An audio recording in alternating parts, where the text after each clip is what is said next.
Bonjour à tous, j'espère que vous allez bien. Je m'intéresse beaucoup à la cryptozoologie.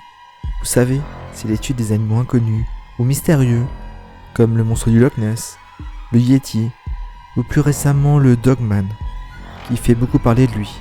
Je vais vous parler du diable du New Jersey, qui terroriserait la région depuis des siècles. Le New Jersey est une région qui se situe au sud de New York. La terreur qu'elle aurait provoquée aurait effrayé les gens à tel point que les écoles et des usines auraient fermé. Certains pensent à une légende, mais d'autres sont sûrs que la créature existe bien. La créature a inspiré le film The Forest de Darren Bousman en 2012, ainsi qu'un épisode de la série X-Files de la saison 1. Parlons ensemble de cette créature mythique.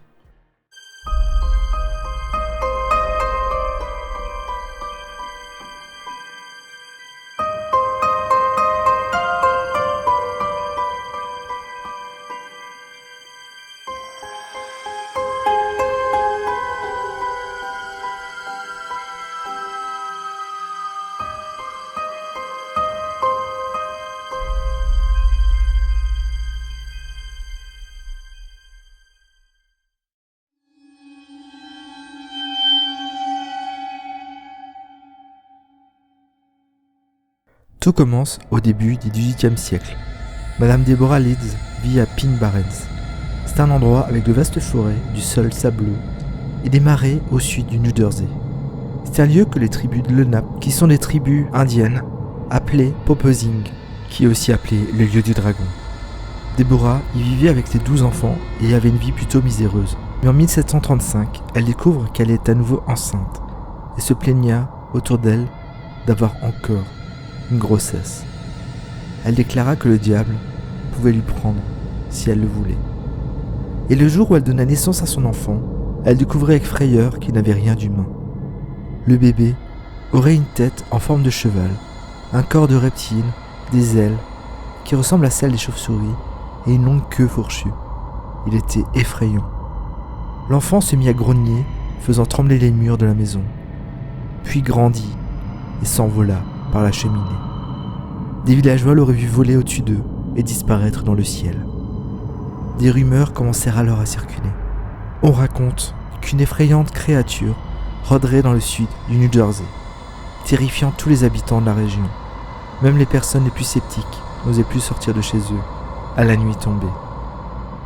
La bête, qui pour eux était le mal incarné, enlevait le lait des vaches en soufflant sur elles, tuerait les poissons des rivières et souvent elle emporterait des petits animaux, des chats, des chiens, de la volaille. On retrouva de temps en temps des restes. Les villageois demandèrent alors à un prêtre de la région de venir se débarrasser de la créature, qui pour eux était démoniaque. Le prêtre accepta, en leur disant que la créature serait bannie pendant 100 ans de la région, mais qu'elle pourrait y revenir. Il s'exécuta en 1740 et on n'entendit plus parler de la créature, à part à 2 reprises où elle se montra. En l'an 1800, Stephen Decatur, un officier de la marine, visitait une usine métallurgique, la Hanover Iron Works, dans le sud du New Jersey. Il testa des boulets de canon de l'usine sur un champ de tir. Et pendant qu'il testait des boulets de canon, il vit une étrange créature qui volait dans le ciel. Il décida alors de lui tirer dessus. Mais au lieu de tomber sur le sol, comme il s'y attendait, la créature continua sa route, comme si de rien n'était. En 1816, Joseph Bonaparte, le frère aîné de Napoléon, fit construire une maison dans le New Jersey, près de Bordentown. Il vivra jusqu'en 1839.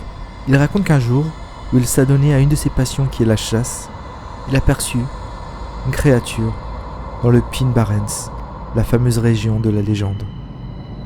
En 1840, la créature réapparut, 100 ans après l'exorcisme comme le prêtre l'avait prédit. Il poussait des cris horribles, tua des moutons, des poulets, et on observa derrière lui des traces de sabots. On l'aperçut à de nombreuses reprises entre 1859 et 1894. Les gens étaient terrifiés et n'osaient plus sortir de chez eux la nuit. Sa dernière apparition a eu lieu à la fin des années 1800 et aurait été vue par George Sararosi, un homme d'affaires. Il aurait vu la bête à la frontière entre le New Jersey et New York. C'était la dernière apparition du 19e siècle. American Myth and Legend a été écrit par Charles Skinner en 1903. L'auteur affirmait que la légende du diable du New Jersey était terminée. Cependant, de nombreuses personnes ont rapporté avoir vu la créature ou ses empreintes après que Skinner ait écrit son livre. En janvier 1909, M. Tack Cousins a vu la créature en quittant un hôtel de Woodbury tôt le matin. Il vit une créature aux yeux de braise qui volait en bas de la rue. Il affirme: J'ai entendu un sifflement. Quelque chose de blanc a traversé la rue en volant. J'ai vu 2 taches rouges, les yeux de la bête. Il y avait une nuée blanche, comme de la vapeur, s'échappant d'un moteur. Elle se déplaçait plus vite qu'une auto. Peu de temps après, à Bristol, Jock McIrvine a remarqué une bête étrange hurlant sur les rives du canal. Et le soldat en patrouille James Sackville lui a tiré dessus alors qu'elle s'éloignait en rugissant. Monsieur A.W. Minister, maître des postes à Bristol, dormait dans son lit lorsqu'il a été réveillé vers 2h du matin par un son mystérieux, presque surnaturel, provenant du fleuve Delaware. Il témoigne: En regardant par la fenêtre, j'ai vu un énorme oiseau, comme une grosse grue, voler obliquement, émettant une lumière étrange. La créature, avec son long cou saillant, ses ailes fines, ses longues pattes arrière et ses petites pattes avant, poussa un cri avant de disparaître dans l'obscurité. Lorsque les habitants de Bristol ont repéré d'étranges empreintes de sabots dans la neige à l'aube, ils ont demandé à 2 des trappeurs de la ville de les vérifier. Mais les trappeurs ont affirmé qu'ils n'avaient jamais rien vu de tel par le passé. Peu de temps après, monsieur et madame Loudon de Burlington ont trouvé des empreintes de sabots dans leur cour et autour des poubelles dont le contenu avait été partiellement avalé. Tous les jardins ou presque semblent avoir été visités par la même créature, laissant des empreintes un peu partout, grimpant aux arbres de toit en toit, disparaissant mystérieux quelquefois même au milieu de la route. Les mêmes empreintes ont été retrouvées dans les villes comme Columbus, Aydin, Kiora et Rancocas, et une recherche a même été organisée pour tenter de chasser la bête. Mais aucun des chiens n'a voulu suivre sa trace, ou alors il n'y arrivait pas. Le 19 janvier, à 2h30 du matin, le couple Nerson, qui vivait à Gloucester, ont été réveillés par un bruit étrange. Ils ont regardé par la fenêtre de leur chambre et ont vu une étrange créature sur le toit de leur cabanon. Ils peuvent l'observer pendant une dizaine de minutes. Monsieur Evans l'a décrite ainsi. Elle faisait environ 1 mètre de haut, avec une tête comme celle d'un chien collé et un visage comme celui d'un cheval. Elle avait un long cou, des ailes d'environ 60 cm de long. Ses pattes arrière étaient comme celles d'une grue et elle avait des sabots de cheval. Elle marchait sur ses pattes arrière et tenait ses 2 petites pattes avant levées devant elle. Elle n'a pas utilisé du tout ses pattes avant pendant que nous la regardions. Ma femme et moi avions eu peur, je vous le dis, mais je suis parvenu à couvrir la fenêtre et à crier. La créature s'est retournée vers moi, a émis une sorte d'aboiement et s'est envolée au loin. Des empreintes de sabots sont apparues dans de nombreux lieux du New Jersey par après. À Gloucester, dans l'après-midi, 2 chasseurs ont suivi la créature sur 32 km, notant que ces empreintes traversaient de hautes clôtures, mais parfois elles apparaissaient sous un petit espace aussi haut que 8 cm. À Camden, plusieurs personnes ont affirmé avoir vu la bête et ont déclaré qu'elle leur avait aboyé dessus avant de s'envoler dans le ciel. Le lendemain, l'officier Burlington et le pasteur John Purcell ont observé la créature pendant un moment, et le pasteur a dit qu'il n'avait jamais rien vu de tel auparavant. À Haddonfield, des empreintes de pas qui se sont terminées de manière inexplicable ont été découvertes. C'est comme si la chose avait disparu, subitement. À Collingwood, un petit groupe de personnes a vu la créature, alors qu'elle volait vers Moorstone. Et quelques temps plus tard, John Smith et George Schneider de Mapleshade ont rapporté leur vue au cimetière Mount Carmel, et la description de la créature était identique. Des poulets disparaissaient mystérieusement des basses-cours depuis le début de la semaine, mais le jeudi 22 janvier, tous ont été retrouvés morts, sans aucune trace sur leur corps. À Trenton, des empreintes de sabot ont été retrouvées, et le conseiller municipal E.P. Winden a entendu le battement de ses ailes et a trouvé les mêmes marques devant sa porte. À Collingswood, les policiers du service d'incendie ont rencontré la créature et ont tenté de la faire voler en pulvérisant de l'eau de l'un de leurs tuyaux. Au début, elle a semblé battre en retraite, mais elle est revenue et a chargé sur eux, déviant de sa trajectoire à la dernière seconde et s'envolant. Puis avec le temps, l'anxiété commence à s'installer. À Pitman, les villageois se réfugient dans les églises, et les chauffeurs de diligence de Trenton sont lourdement armés pour pouvoir repousser toute attaque éventuelle. Une femme qui vit à Philadelphie est sortie chercher des vêtements qu'elle avait laissés sécher dans son jardin. Alors qu'elle descendait l'escalier de service, elle a remarqué une forme étrange, accroupie dans un coin. Curieuse, elle commença à s'approcher, et soudain une créature couverte d'écailles se dressa, haute de plus d'1,80 m, respirant de minuscules flammes. Terrifiée, la femme s'est alors mise à crier. L'émotion était si forte qu'elle s'est immédiatement évanouie. Son mari, un agent d'assurance, l'entendit crier et se précipita dans la cour, où il trouva sa femme allongée par terre, près d'une créature incroyable qui crachait du feu. Pensant juste à la sauver, le vieil homme attrapa un vêtement accroché à l'endroit, le brandit vers la créature et courut vers la bête qui s'échappait en direction de la 16e rue. L'homme a rapidement abandonné la poursuite, a retrouvé sa femme toujours inconsciente et a appelé leur médecin de famille qui a réussi à la ramener à la maison. Un motocycliste de la 16e rue, ignorant l'incident, a rapporté avoir vu une créature étrange courir dans la rue en crachant des flammes. Un autre jour, l'officier de police de Camden, Louis Strell, a vu la créature boire dans un abreuvoir à chevaux, rapportant qu'elle avait des ailes et une queue. Un officier de Blackwood a dessiné un croquis de la créature qu'il avait également vue, et son croquis correspondait en tout point aux descriptions d'autres témoins oculaires. La peur était si forte ce jour-là, de nombreux habitants du New Jersey ont refusé de quitter leur domicile, provoquant la fermeture d'écoles, d'usines et de commerces dans diverses villes. Durant cette période d'observation tendue, du 16 au 23 janvier, les journaux ont publié des centaines de témoignages, tous plus passionnants les uns que les autres, sur les apparitions du diable du New Jersey. Il aurait attaqué le tramway de Haddon Heights. On parle aussi sur le fait que les balles n'ont pas l'air de le blesser. Intrigué par les histoires bizarres, le zoo de Philadelphie a distribué une affiche offrant $10,000 pour les excréments de la créature. Mais l'annonce n'a déclenché qu'une série de canulars, évidemment. Puis soudain, la créature se montre de moins en moins, et un seul témoin oculaire a rapporté l'avoir vu en février 1909. Et il a de nouveau disparu. En 1911, N.T.F. Hopkins, le propriétaire du Nine on Arch Museum, annonça à Norman Jeffrey, son agent de presse, que l'établissement était en danger s'il ne faisait rien pour stimuler sa fréquentation. Et ce dernier eut l'idée d'attraper le diable du New Jersey pour attirer les foules. Aidé de son ami Jacob Hope, qui travaillait comme dresseur, il acheta un kangourou dans un cirque, lui colla des griffes et des ailes de chauve-souris.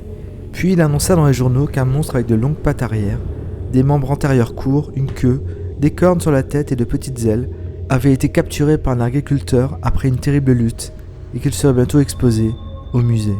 M. Jeffrey admit la supercherie 20 ans plus tard. En 1927, un chauffeur de taxi à destination de Salem doit s'arrêter pour changer un pneu qui vient de crever sur la route. Alors qu'il s'asseyait, une créature poilue, debout, sur ses pattes arrière, atterrit sur le toit de son taxi, le secoua violemment. Terrorisé, le malheureux conducteur a pris la fuite, laissant sa voiture et son pneu sur la route. En août 1930, des cueilleurs de baies de Leeds Point rapportèrent avoir vu le diable déambuler à travers champs, dévorant bleuets et canneberges. Il fut signalé 2 semaines plus tard vers le nord, puis il disparut à nouveau.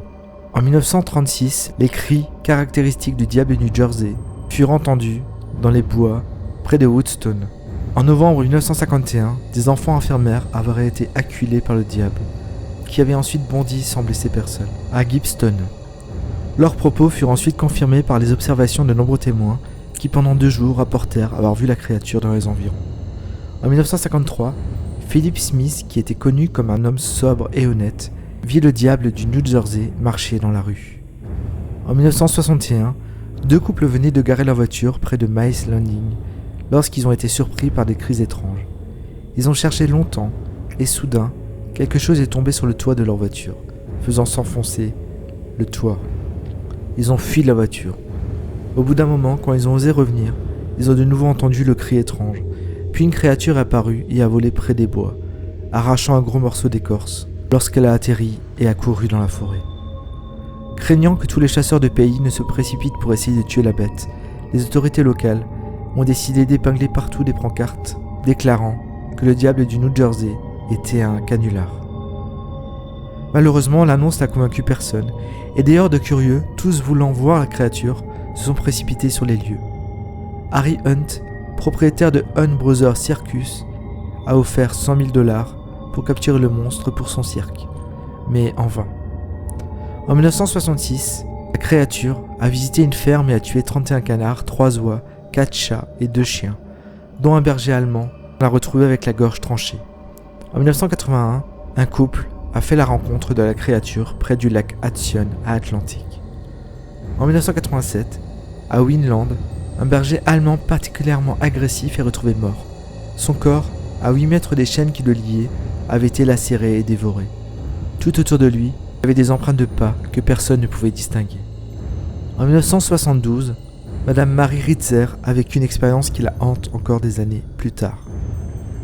J'étais une élève de dernière année à ce qui était alors le Glassboro State College. J'avais entendu parler du diable du New Jersey quand j'étais venu dans le Jersey du Sud. Mais étant du Nord, je me pensais bien trop sophistiqué pour croire en des choses pareilles. Une nuit d'hiver, je roulais de Blackwood vers Glassboro sur la route de Green Tree. À l'époque, la route était bordée de vergers et de fermes.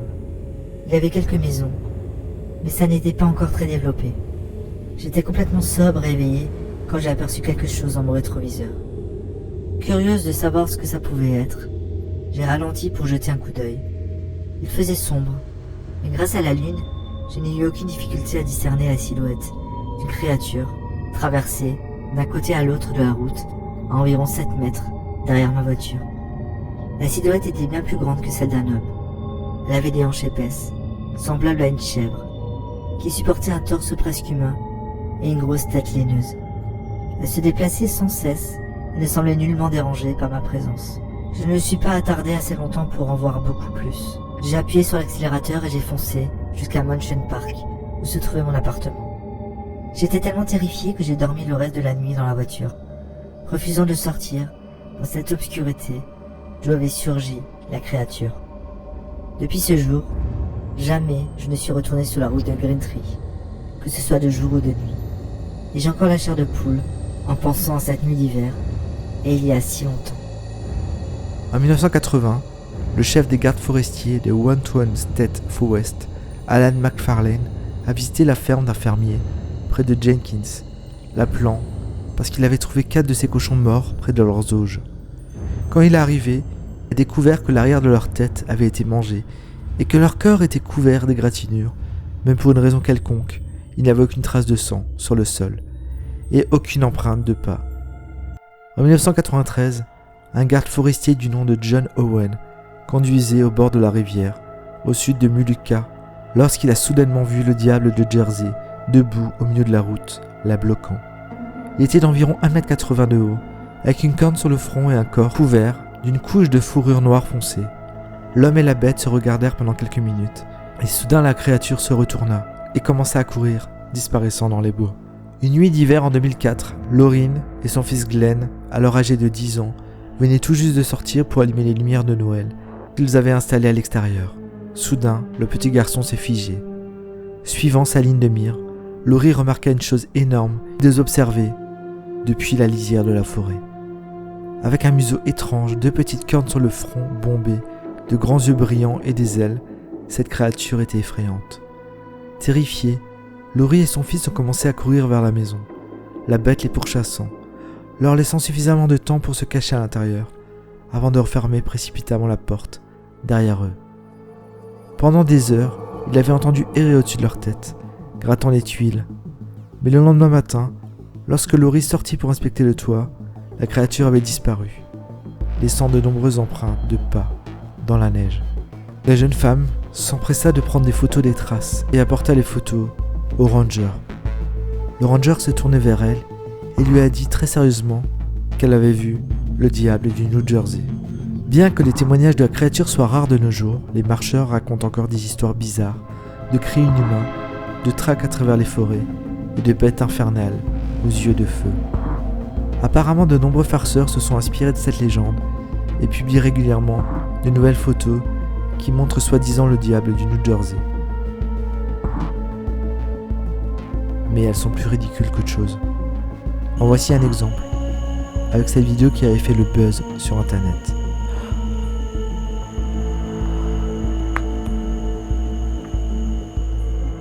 Mais que peut être le diable du New Jersey ? Il y a de nombreuses théories comme la fameuse grue du Canada que les témoins auraient pu prendre pour une créature. Cependant, si les cris de la grue du Canada peuvent être entendus à une grande distance, qu'elle se nourrit de pommes de terre ou de maïs, et si elle peut se défendre quand elle est attaquée, généralement elle fuit l'homme, ne tue pas le bétail et n'a pas pour habitude d'enlever les petits animaux des basses-cours.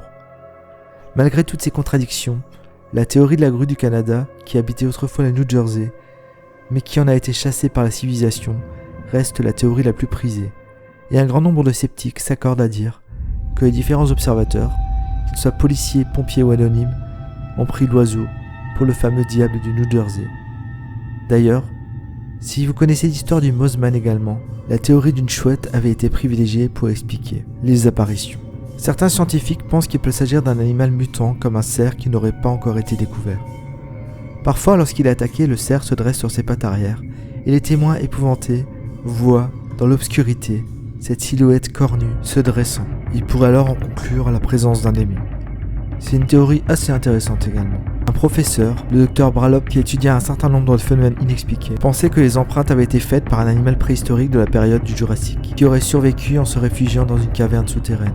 Un expert de la Smithsonian Institution, un complexe de recherche scientifique américain, déclara que le diable du New Jersey était probablement un ptérodactyle, mais l'Académie des sciences naturelles démentit cette hypothèse, affirmant qu'aucune créature vivante ou disparue n'y ressemblait. Jackie Boucher, l'auteur de Absagami Yesterday, émit une théorie selon laquelle le diable du New Jersey était un enfant difforme. Il pensait que Madame Leeds avait donné naissance à un enfant terrible, et elle l'a gardé pendant des années à la maison pour l'éloigner du monde. Puis elle est devenue trop malade pour s'occuper de lui, et l'enfant affamé a fui, attaquant les fermes environnantes pour voler de la nourriture, et la légende du New Jersey était née. D'ailleurs, c'est ce qu'on retrouvait dans la saison 1 de X-Files. C'était la théorie de la femme sauvage. Il y a une autre hypothèse qui pense que le diable du New Jersey serait un prédicateur, une créature qui apparaîtrait pour prévenir d'un danger imminent, et qu'il apparaîtrait aussi avant chaque conflit majeur. C'est la même hypothèse qu'avec le Mothman qui apparaissait avant une grosse catastrophe. La créature se serait montrée juste avant le début de la guerre civile américaine, puis il aurait réapparu avant la Première Guerre mondiale, et les citoyens de Mount Holly auraient été réveillés par le bruit de ses sabots sur leur toit peu avant le début de la Seconde Guerre mondiale. Il aurait également été remarqué le 7 décembre 1941, juste avant que Pearl Harbor ne soit bombardée, et elle se serait à nouveau manifestée juste avant la guerre du Vietnam. Mais cette hypothèse a tendance à tomber à l'eau, car elle apparaît vraiment à de nombreuses reprises, et pas seulement avant des événements graves. Il existe de nombreuses versions de la légende du diable du New Jersey, avec comme point de départ la même histoire, celle de Madame Leeds et de son terrifiant enfant.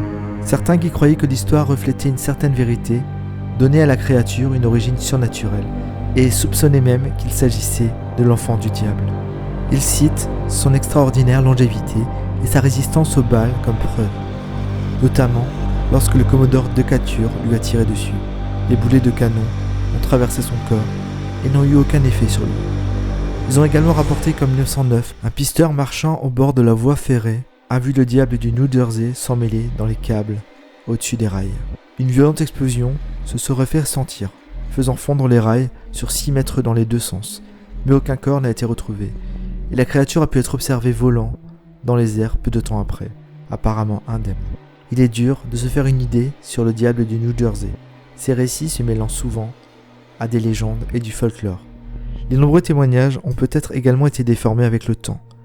Je ne sais vraiment pas quoi penser de cette histoire, même si je penche plutôt vers la légende. En tout cas, cela a duré des siècles. L'hypothèse de la grue ou d'un animal commun qu'on peut mal voir dans l'obscurité me semble une hypothèse assez crédible. Et vous, quel est votre avis sur cette histoire? J'attends vos commentaires avec impatience. Et je vous dis à bientôt pour une prochaine vidéo. Allez, ciao ciao.